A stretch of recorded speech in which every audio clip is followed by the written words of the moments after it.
আসসালামু আলাইকুম রহমতুল্লাহ।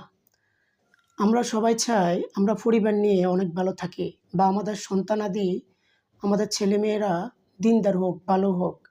কিন্তু ভালো হওয়ার জন্য বা দিনদার হওয়ার জন্য অন্যতম একটা আল্লাহওয়ালাদের সবক হলো ঘরের মধ্যে তালিম বা কিতাবাদি পড়া পরিবারদেরকে নিয়ে।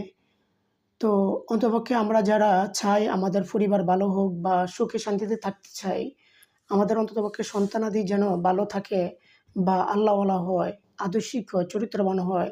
তাদের উচিত প্রত্যেকদিন কমপক্ষে ৫-১০ মিনিট হলেও কিতাবাদি ঘরের মধ্যে পড়া। যেমন আমাদের সন্তান, আমাদের স্ত্রী, আমাদের মা, আমাদের বোন বা আমরা যাদেরকে নিয়ে সংসার করি, আমরা থাকি, তাদেরকে নিয়ে প্রত্যেকদিন ৫ মিনিট হলেও কিতাবাদি পড়া এটা আমাদের অত্যন্ত জরুরি বিষয়। যেমন রাসূলুল্লাহ সাল্লাল্লাহু আলাইহি ওয়াসাল্লাম বলেছেন, প্রয়োজনীয় জ্ঞান অর্জন করা প্রত্যেক মুসলমান নরের উপর ফরজ। তো আলহামদুলিল্লাহ আমার মধ্যে জ্ঞানটা, এই আমলটা আল্লাহর রহমতে অনেক আগে থেকে আছে।